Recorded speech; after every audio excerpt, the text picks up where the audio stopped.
اس چیز کو یہ عام طور پہ تو ایسا ہی ہوتا ہے جو آپ بات کر رہے ہیں کہ اسپوکس مین کا کام یہی ہے کہ وہ غلط صحیح جو بھی ہوگا اس کو ڈیفینڈ کرے گا. لیکن ہماری تحریک جو ہے اس کا ٹرینڈ بالکل ڈفرینٹ ہے, ہماری ٹریننگ بالکل ڈفرینٹ ہے. ہماری ڈاکٹر صاحب نے جس نیچ کے اوپر ٹریننگ کی شروع سے انہوں نے اختلاف رائے کا ہمیں اوپن موقع دیا کہ جہاں پر جس چیز کو آپ صحیح نہیں سمجھتے وہاں پر آپ اپنی پارٹی کے اندر بھی اختلاف کر سکتے ہیں, اپنا اختلافی نوٹس دے سکتے ہیں, اور اگر میڈیا کے اندر بھی آپ کسی چیز کو سمجھتے ہیں کہ یہ چیز ڈیفینڈیبل نہیں ہے, یہ چیز آپ کے مائنڈ کو اپیل نہیں کرتی, تو آپ بے شک اس کے اوپر مت بولیں.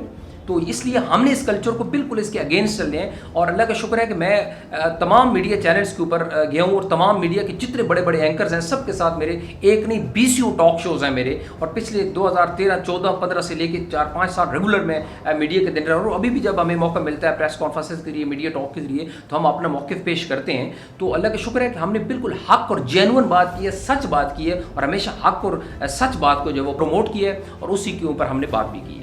پاکستان عوامی تحریک ایک مذہبی جماعت ہے یا سیاسی جماعت؟ پاکستان عوامی تحریک, ڈاکٹر صاحب نے جب تحریک منہاج القرآن کی بنیاد رکھی تھی تو ان کا ویژن بڑا زبردست تھا, وہ بہت فیوچر کو دور تک دیکھ رہے تھے. انہوں نے سٹارٹ سے ہی انہوں نے الگ الگ فورمز بنائے تھے. سب سے ہمارا جو مادر باڈی فورم ہے وہ تحریک منہاج القرآن ہے, جس کے اوپر ہمارے ریلیجیس مائنڈ لوگ, جو ریلیجیس ایکٹیویٹیز, ہماری جو اصلاح اعوال کی ایکٹیویٹیز, عشق رسول کی ایکٹیویٹیز, اور پوری دنیا کے اندر اسلامک نیٹ ورک ہمارا قائم کیا, تو تحریک منہاج القرآن کے بینر کے نیچے کیا. اس کے بعد پھر انہوں نے ہر مزاج, ہر شعبے کے لوگوں کو الگ الگ فورم بنا کے دیا. جیسے ینگسٹر سے ان کے لیے منہاج یوتھ لیگ قائم کر دی, اسٹوڈنٹس سے مصطفی اسٹوڈنٹس موومنٹ الگ فورم بنا دیا. اسی طریقے سے لائرس کے لیے ہماری ایک الگ فورم بن گیا, چلڈرن کے لیے الگ, خواتین کے لیے منہاج ویمن لیگ بن گئی. اسی طریقے سے ویلفیئر سے ہمارا ایک الگ ویلفیئر ونگ ہے جو اس کو ڈیل کرتا ہے. اور اسی طریقے سے پولیٹیکل ایکٹیویٹیز اور انقلابی ایکٹیویٹیز کو کنٹینیو رکھنے کے لیے انہوں نے پاکستان عوامی تحریک کی بنیاد رکھی, جو ایک پیور پولیٹیکل فورم ہے, جو اس کی اسی لیے اس کے نام کے اندر بھی ریلیجیس نہیں رکھا کہ تاکہ اس میں ہر مذہب, ہر فرقے, ہر مسلک کے لوگ اس کے اندر شامل ہو سکیں, اور ایک براڈ لیول کے اوپر اب انقلاب کی ایکٹیویٹی جو ہے وہ پاکستان عوامی تحریک کے پلیٹ فارم سے جو ہے وہ پرفارم کر سکیں. سر ہم دیکھتے ہیں کہ پاکستان کی تاریخ کا سیاہ ترین باب سانحہ ماڈل ٹاؤن, اس کے بارے میں کیا کہیں گے؟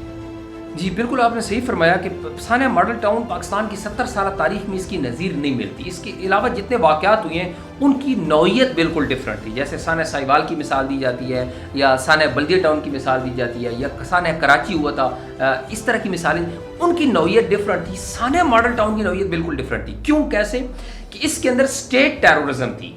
پولیس کے اندر اسٹیٹ کی وردی پہن کر اسٹیٹ کے لوگ کیمرے 50-60 میڈیا کے کیمروں کے سامنے نہتے لوگوں کو, جو ان آرمڈ ہے, جن کے پاس اسلحہ نہیں ہے, جو جسٹ اپنے دفاع کے لیے وہاں پولیٹیکل مظاہرہ ایک تحریک چلانے جا رہے تھے, ان کو رات 2 بجے جا کے ان کے اوپر اٹیک کیا جاتا ہے اور ان کا مرڈر کیا جاتا ہے, اور 14 لوگوں کو شہید کر دیا جاتا ہے, اور 100 لوگوں کو زخمی کر دیا جاتا ہے. تو یہ پاکستان کی 70 سالہ تاریخ میں بالکل منفرد اور ڈفرینٹ واقعہ ہے جو اس سے پہلے کبھی بھی نہیں ہوا. لیکن انفارچونیٹلی کہ جس کے آئی وٹنس پاکستان کے 60 میڈیا کے کیمراز ہیں, تمام میڈیا کے چینلز ہیں, اور وہ لوگوں کو دکھا رہے ہیں, جو لوگ گولیاں مار رہے ہیں, جو لوگ اتنی بڑی ظلم و بربریت کر رہے ہیں, اتنے بڑے عینی شواہد کے باوجود بھی اس سانحے کے اوپر آج تک شاید ایک قدم بھی ہم آگے نہیں بڑھ سکے. ہمارا موجودہ قانون, عدالتی سسٹم اور ہمارا پروسیکیوشن اس کے سامنے بیریئر بن کے کھڑا ہوا ہے. ہمیں فٹ بال کی طرح کبھی ہائی کورٹ سے سپریم کورٹ بھیجتے ہیں, کبھی سپریم کورٹ سے ہائی کورٹ, کبھی اینٹی ٹیرورزم کورٹ. تو یہ بالکل مسلسل ایک فٹ بال کی گیم بنائی ہوئی ہے ہمارے سسٹم نے, ہمارے نظام نے, جس کے اندر ہمیں ابھی تک کوئی انصاف کا راستہ نہیں مل سکا انفارچونیٹلی. لیکن اس کے باوجود ہم اس کے لیے کمیٹڈ بھی ہیں, ایفرٹس بھی کر رہے ہیں. ہماری لائرس کی ٹیم بھی ہم نے ہائر کی ہوئی ہے, اور ہر جگہ پر جہاں پر وہ آگے بیریئرس کھڑا کرتے ہیں ہم اس کے دوسرا راستہ ڈھونڈ رہتے ہیں, اور اس سانحے کے لیے ہم کام کر رہے ہیں. اور انشاءاللہ اس سانحہ ماڈل ٹاؤن کے کیس کو ہم ایک ایگزامپل بنائیں گے ان تمام لوگوں کے لیے جن لوگوں کے ساتھ آئے دن ظلم ہوتا ہے اور ان کا خون بک جاتا ہے. اس لیے بک جاتا ہے کہ ان کو پتا ہے آگے انصاف تو ملنا نہیں. لیکن اس کے اوپر ہم انشاءاللہ اس دم مرگ اس کے اوپر ہم ایفرٹ بھی کریں گے, اور اس کو ایک رول ماڈل بھی بنائیں گے سب لوگوں کے لیے. سر کیا آپ سمجھتے ہیں سانحہ ماڈل ٹاؤن کے متاثرین کو انصاف مل پائے گا؟ دیکھیں, یہ اب انصاف تو ظاہر ہے آپ کے عدالتی سسٹم نے دینا ہے, آپ کی اسٹیٹ نے دینا ہے. ہم تو ایفرٹ کر سکتے ہیں, ہماری ایفرٹس میں کہیں کمی نہیں ہے. ہم نے پاکستان کے ٹاپ کے لائرز ہائر کیے, کروڑوں روپے ان کو فیسیں دی ہیں, تک کہیں کمی نہ رہ جائے. جو اس کے لیگل میٹرز ہیں اس کو پراپر ہم ایگزیکیوٹ کر رہے ہیں. جہاں جہاں پر ہمیں اپیل کرنی ہے, جہاں پر ہمیں جا کے اپنا کیس ادا کرنا ہے, جہاں پر ہم نے شہادتیں دینی ہے, جہاں پر ہم نے پروسیکیوشن کا عمل کو آگے لے, ہم سب کے اوپر ایفرٹ کر رہے ہیں. تو ہم تو پر امید ہے اللہ کی ذات سے کہ انشاءاللہ ہمیں انصاف ملے گا. لیکن اس کے باوجود اگر یہ ہمارا نظام اس کے آگے ایک بیریئر بن جاتا ہے, کیونکہ ہمارے پاس ڈوئل سٹینڈرڈز ہیں, غریب کے لیے قانون اور ہے, امیر کے لیے قانون اور ہوتا ہے یہاں, تو اس لیے وہ اگر ہو سک جائے تو ہمارے لیے وہ ظاہر ہمارے اختیار میں نہیں ہوگا, لیکن ہم اپنے مکمل ایفرٹ اور کوشش کریں گے کہ اس نظام کو ایک نمونہ اور ایگزامپل بنا سکیں باقی سب کو لوگوں کے لیے. سر دیگر جماعتوں کے لیڈر اور عوامی تحریک کے لیڈر ڈاکٹر محمد پروفیسر طارق القادری صاحب, ان میں کیا فرق ہے؟ نیشنلٹی ان کے پاس بھی ڈبل ہے, ان کے پاس بھی ڈبل ہے. اچھا, عرض یہ ہے کہ اس میں نیشنلٹی صرف ایشو نہیں ہوتا, ایشو یہ ہوتا ہے کہ آپ کسی بھی شخصیت کو اس کے کیلیبر سے پہچانتے ہوتے ہیں. نیشنلٹی ایشو نہیں, نیشنلٹی ایشو اس لیے نہیں ہے کہ پاکستان کا قانون آپ کو اجازت دیتا ہے کہ آپ دو ملکوں کی نیشنلٹی رکھ سکتے ہیں, سوائے اس کے کہ آپ ممبر آف قومی اسمبلی بن جائیں تو صورت میں آپ کو ودرا کرنی پڑتی ہے. اس کے علاوہ آپ کے قانون میں اجازت ہے. اگر یہ غیر قانونی ہوتا, ان لیگل ہوتا, تو آپ جائیں اسمبلی کے اندر قانون پاس کر دیں اور اس کو ختم کر دیں. جیسے انڈیا ہے تو انڈیا کے اندر ڈوئل نیشنلٹی ان کا لا اجازت نہیں دیتا, تو ظاہر ان کے پاس سنگل نیشنلٹی ہے. اب آ جائے فرق کا, تو فرق تو ظاہر ہے زمین آسمان کا فرق ہے کہ ڈاکٹر صاحب ایک ایسی شخصیت ہے جو ملٹی ڈائمینشنل پرسنالٹی ہے, جو ایک ہی وقت میں قانون دان بھی ہیں, معیشت دان بھی ہیں, مبلغ بھی ہیں, مفسر بھی ہیں, محدث بھی ہیں. انہوں نے قرآن مجید کا ترجمہ لکھا, حدیث کے اوپر کام کیا, قرآن کا انسائکلوپیڈیا دیا, پوری دنیا کے اندر ایک اسلامک نیٹ ورک قائم کیا اسلامک سینٹرز کا, اور اسی طرح ایجوکیشن کا دنیا کا سب سے بڑا نظام, غیر سرکاری سطح کا دنیا کا سب سے بڑا پروجیکٹ انہوں نے لانچ کیا, ویلفیئر کا پروجیکٹ لانچ کیا. تو ان کی شخصیت, تو ان کے ہزار ڈائمینشنز ہیں ان کی شخصیت کے. ایٹ دا سیم ٹائم وہ ایک شخصیت نہیں, وہ ایک یونیورسٹی ہے, ایک ادارہ ہے جو پوری دنیا کے اندر اپنی سروسز دے رہے ہیں. تو لہٰذا ان کا ایک عام پولیٹیشین کے ساتھ یا کسی لیڈر کے ساتھ تو کمپیئر بالکل بنتا ہی نہیں ہے. سر کیا آپ نہیں سمجھتے کہ لیڈر کا جینا مرنا اپنے ملک کے لیے ہونا چاہیے, کسی دنیا کے کسی لیڈر کا بھی؟ یہ بہت اچھی بات آپ نے کی ہے. یہ تو لیڈر کے علاوہ بینگ این پیٹریوٹک پاکستانی, ہم سب کا بھی جینا مرنا اس ملک اور قوم کے لیے ہونا چاہیے. اور اللہ کا شکر ہے کہ یہ جو چیز آپ نے بتائی ہے ہماری قیادت کے اندر, یہ ان کے خون کے اندر یہ چیز رچ بس گئی ہے, اس ملک کے ساتھ, اس مٹی کے ساتھ محبت. ہاں, بیٹھنا, یہاں پر بیٹھ کے کام کرنا یا کسی دوسرے ملک کے اندر کام کرنا, اس کی بہت ساری ریزنز ہیں. ظاہر ہے وہ ایک ریسرچ سکالر ہیں, انہوں نے بہت سارا ورک کرنا ہے, آنے والی نسلوں کو ایک ایسا تحفہ دے کے جانا ہے جو کئی 100 سال تک انشاءاللہ دنیا ان کے ویژن سے رہنمائی لیتی رہے گی. تو اس کے لیے جو چیزیں چاہیے تھی, جو ماحول چاہیے تھا, ایٹماسفیئر چاہیے تھا, وہ شاید یہاں پاسبل نہیں تھا. ہمارے اتنی بڑی ورکرز اور تحریک اور کارکنان, اس کی وجہ سے کہ وہ آئے دن ہمارے پروگرامز اور لوگوں کی ملاقاتیں ڈسٹربنس تھی, تو وہ بالکل ایک سائڈ پر ہو کر بیٹھ کر ایک اپنا ریسرچ ورک کرنا چاہتے تھے. اور اس کے لیے انہوں نے جو سب سے پہلے جو ان کے سامنے ملک تھا وہ مدینہ منورہ, سعودی عرب کے انہوں نے انتخاب کیا تھا. اپلیکیشن دی کی کہ مدینہ منورہ کے اندر ان کو پراپر رہنے کی اجازت دی جائے, تو وہاں پر وہ ریسرچ ورک کرنا چاہتے ہیں. لیکن انفارچونیٹلی وہاں کے لاز اس طرح کے ہیں کہ وہاں وہ پاسبل نہیں ہو سکا. تو پھر انہوں نے کینیڈا کی زمین کو منتخب کیا کہ وہ ایک پیسفل جگہ ہے, وہاں پر آرام سکون سے بیٹھ کے اپنا وہ ریسرچ ورک کر سکتے ہیں. اور وہ سارا ورک اس قوم کے لیے, امت کے لیے, اس ملک کے لیے. وہاں بیٹھنے کا مطلب یہ بالکل بھی نہیں ہوتا کہ خدا نخواستہ کوئی پاکستانیت کم ہو گئی ہے, بلکہ میں آپ کو بتاؤں کہ آپ کو ملاقات بہت سارے فارنر سے ہوتی ہے جو پاکستانی ہمارے بھائی بہن جو ملک سے باہر رہتے ہیں. بے شک ان کے پاس ڈوئل نیشنلٹی ہے, یقین کریں ان کے اندر پاکستان کی تڑپ, پاکستان کی محبت ہم سے زیادہ ہوتی ہے. جب آپ ان سے بیٹھتے ہیں تو آپ حیران ہو جاتے ہیں یہ کتنا درد رکھتے ہیں اس ملک اور قوم کے لیے. ڈاکٹر صاحب یہ کتاب ہے میرے پاس, ایک انقلاب, اس کے صفحہ نمبر 25 پہ میں نے ایک بڑی زبردست تحریر پڑھی جو میری زندگی میں بڑا رول ادا کرتی ہے کہ ایک انقلابی کی زندگی میں 2 ہی مشن ہوتے ہیں, یا تو شعبہ زندگی یا پھر ایک مشن. اچھا آپ بتا سکتے ہیں آپ کا شعبہ زندگی کیا ہے اور مشن کیا ہے؟ دیکھیے عرض یہ ہے کہ جو 2 الگ چیزیں ہیں کہ ایک ہوتا ہے کہ آپ نے سوسائٹی کے اندر پرفارم کرنا ہے, بینگ آپ بیٹا بھی ایک وقت میں ہوتے ہیں, ایک شور بھی ہوتے ہیں, آپ ایک بھائی بھی ہوتے ہیں, آپ ایک سوسائٹی کے ایک فرد ہوتے ہیں. تو اس کے طور پر بھی آپ کی کچھ ذمہ داریاں ہیں جو آپ نے پرفارم کرنی ہے. دوسرا آ جاتا ہے آپ کی لائف کا آبجیکٹو اور مقصد کیا ہے. آبجیکٹو اور مقصد جو ہے that is totally different thing. باقی جتنی چیزیں ہیں ان میں آپ میں, اور اگر صرف کھانا پینا ہی زندگی ہو, ہم اس کو بولیں کہ کھانا پینا, عیاشی سے رہنا اور مر جانا, تو یہ تو پھر جانور بھی کرتے ہیں, ان کا مقصد بھی کھانا پینا, اپنی آگے نسل بڑھانا, اور اس کے علاوہ ان کا کچھ نہیں ہوتا.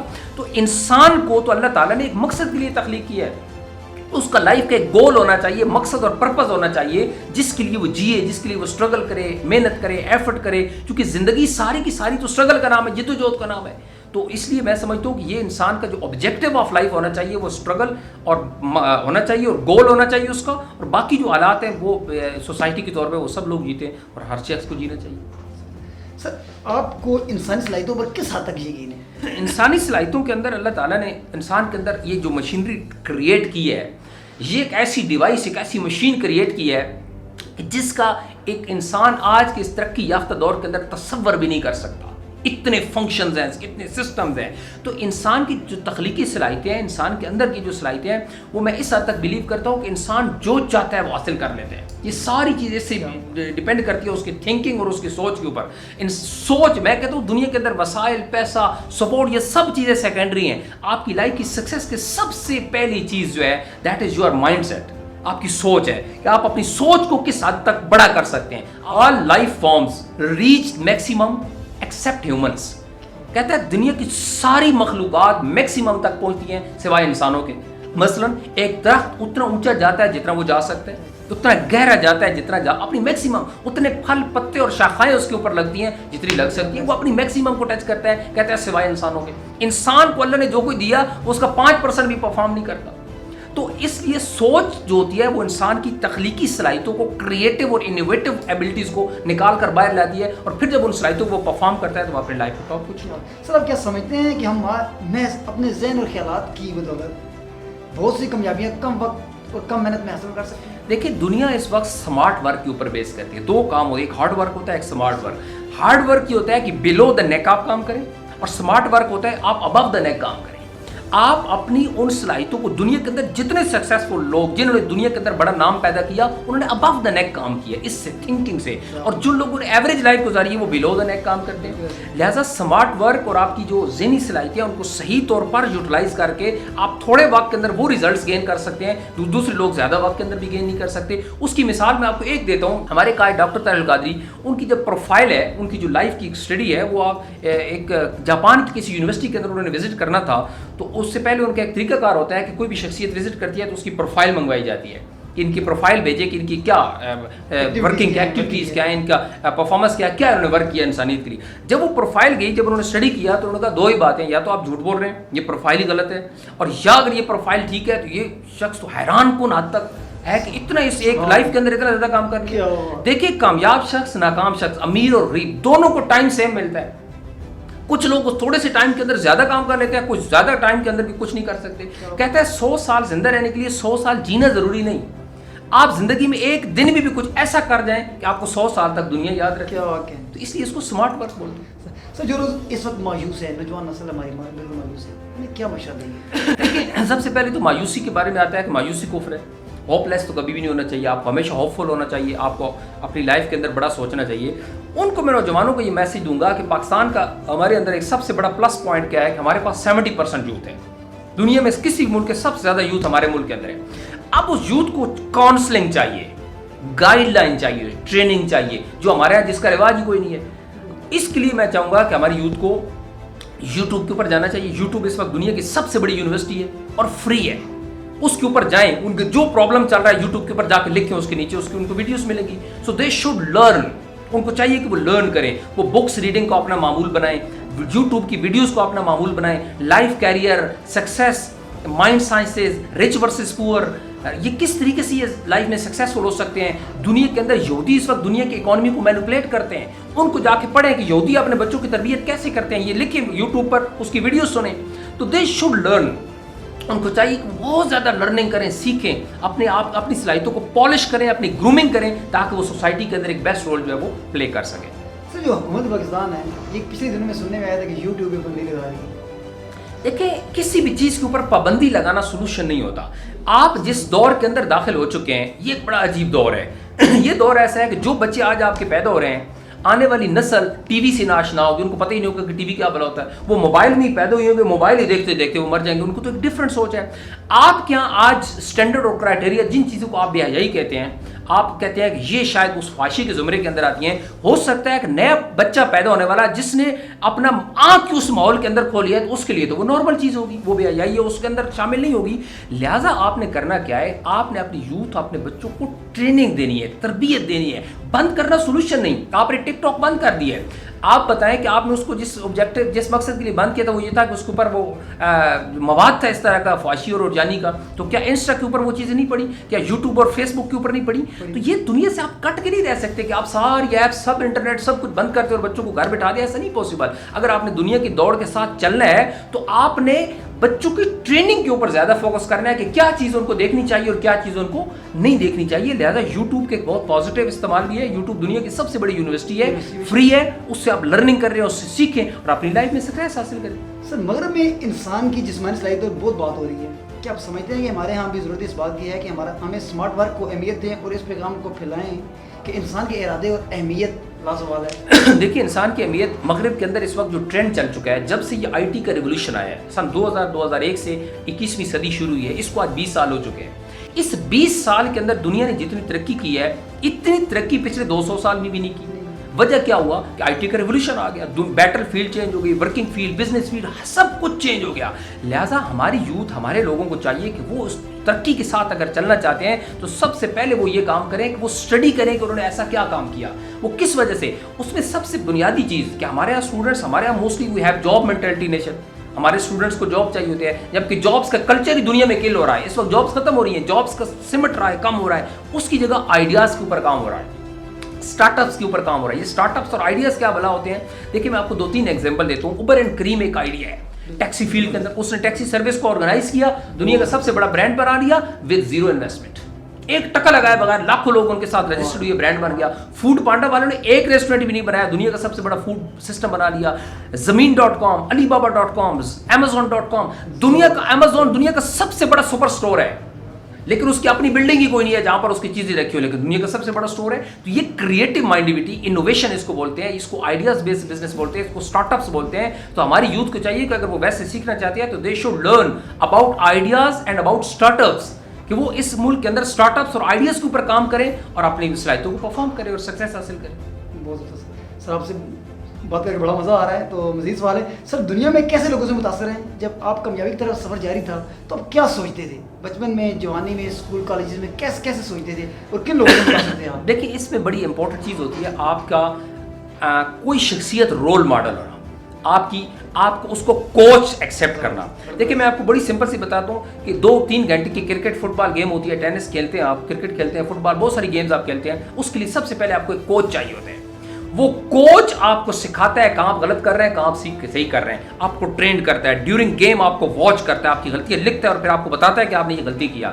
لائف سے بڑی دنیا میں کون سی گیم ہوگی, کیا اس کے لیے کوچ نہیں چاہیے ہوگا؟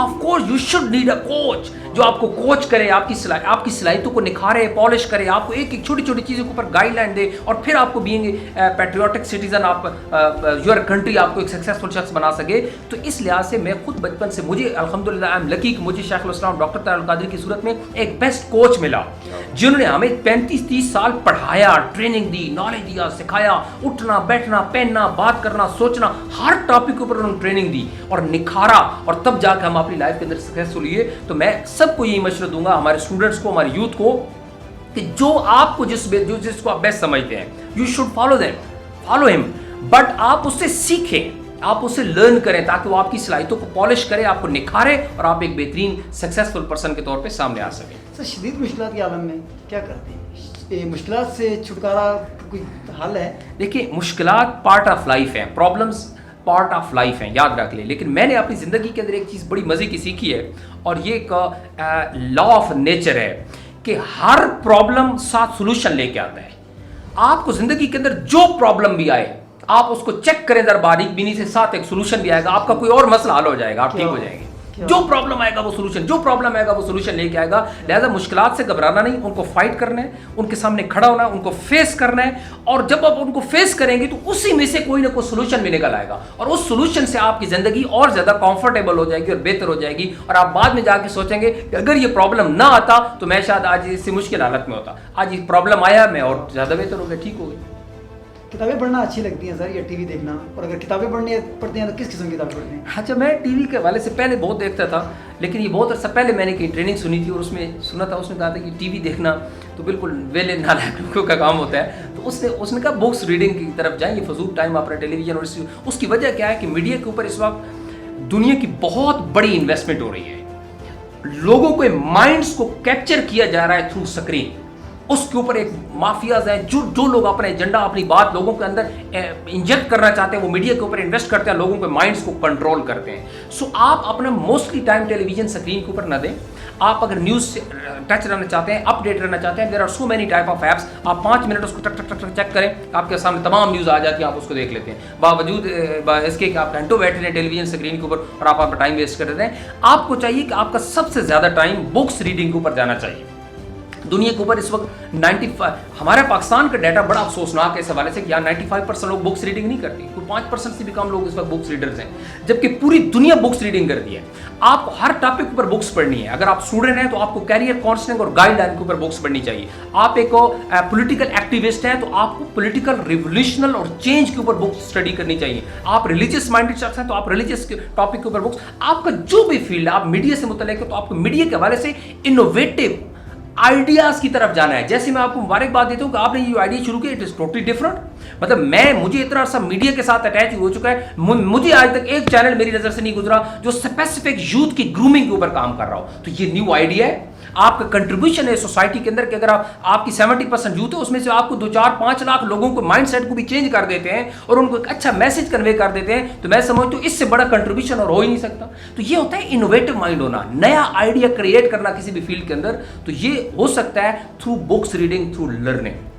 سر Minhaj ul-Quran motivational career counselling پہ کچھ کام کر رہی ہے یا نہیں آپ؟ دیکھیے منہاج القرآن کے ہمارے بہت سارے شعبہ جات ہیں, بہت سارے شعبہ جات ہیں. اس میں ایک شعبہ ہمارا جو ہے وہ ٹریننگ ڈپارٹمنٹ بھی ہے, جس کو ہم نظامت تربیت کہتے ہیں. تو اس کا سال سال اس کے جو اپنے ٹریننگ کورسز, ریفریش کورسز ہوتے ہیں وہ جاری رہتے ہیں.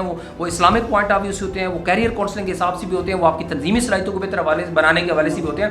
ہر ٹاپک کے اوپر ان کا ٹریننگز ڈپارٹمنٹ جو ہے وہ ٹریننگز کرتا ہے اور نوجوانوں کی صلاحیتوں کو پالش اور گرومنگ کر کے ان کی صلاحیتوں کو بہتر طور پہ یوٹیلائز کرتا ہے. منہاج القرآن کی جو ممبرشپ ہے اس میں میں نے دیکھا ہے کہ موسٹلی لوگ پڑھے لکھے ہیں. کیا ایسا ہے کہ جو ان پڑھ لوگ ہیں اس میں شامل ہیں کچھ؟ یا اس میں ایک بڑی مزے کی بات ہے, وہ یہ کہ جو لیڈر ہوتا ہے نا, کوئی بھی دنیا کا لیڈر, سیاسی, مذہبی, social, any type of leader, اس کی اپنی ایک کیپیبلٹی ہوتی ہے.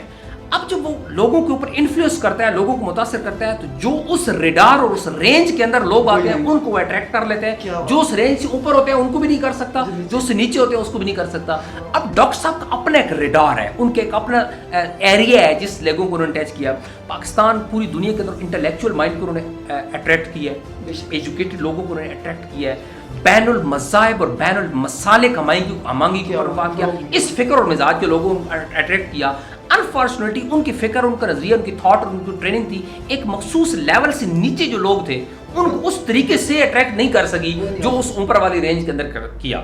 تو یہ شاید ایک المیہ ہے ہمارا, لیکن اس کے باوجود کوشش ہوتی ہے کہ ہر طبقہ فکر تک اپنا پیغام پہنچایا جائے تاکہ وہ ڈاکٹر صاحب کو سمجھے. لیکن اس کے باوجود میں نے آپ کو بتایا کہ چونکہ ایک مخصوص ریڈار کے اندر جو آتا ہے اس رینج کے اندر وہ تو اٹریکٹ ہو جاتا ہے, اس سے اوپر نیچے والا جو ہوتا ہے وہ نہیں ہوتا. سر کیا نتائج کامیابی کے لیے ضروری ہے یا پھر کامیابی کی طرف جو گمزان جو سفر ہوتا ہے وہی کامیابی ہے؟ دیکھیے اس میں دو چیزیں ہیں. دنیا ریوارڈ دیتی ہوتی ہے نتائج کو, یہ تو نیچر ہے. آپ کی کرکٹ ٹیم, فٹ بال ٹیم دنیا کا میچ کھیلنے کے لیے جاتی ہے, چھوڑنے کے لیے اس کو 4 لوگ جاتے ہیں, ایک بس گاڑی پہ چھوڑ کے آ جاتے ہیں. لیکن اگر وہ جیت کے آتی ہے تو ہزاروں لوگ جا کے ایئرپورٹ کے اوپر اس کا استقبال کرتے ہیں اور اس کو واہ واہ بلے بلے ہو رہی ہے. کیوں؟ کہتا ہے کہ results are rewarded, efforts are not. کہتا ہے ریزلٹس کو ریوارڈ دیا جاتا ہے, ایفرٹس کو نہیں. لیکن میں یہ سمجھتا ہوں کہ اگر آپ کی لائف کی ڈائریکشن ٹھیک ہے, آپ ٹھیک ڈائریکشن کے اوپر ایفرٹس کر رہے ہیں, تو وہ ایفرٹس بھی ریکوگنائزڈ ہوگی اور ریوارڈڈ ہوگی. رزلٹ تو ایک ٹائم کے بعد آئے گا اور کبھی نہیں بھی آئے گا, لیکن اگر آپ کی ٹھیک ڈائریکشن کے اوپر ایفرٹس ہو رہی ہیں تو وہ بھی آف کورس وہ بھی ریوارڈ ان کو دیا جائے گا. سر آپ کیا سمجھتے ہیں کہ آپ کی ذاتی اور پیشہ ورانہ زندگی میں مزید کامیابی کیا ہے؟ کنسسٹنسی.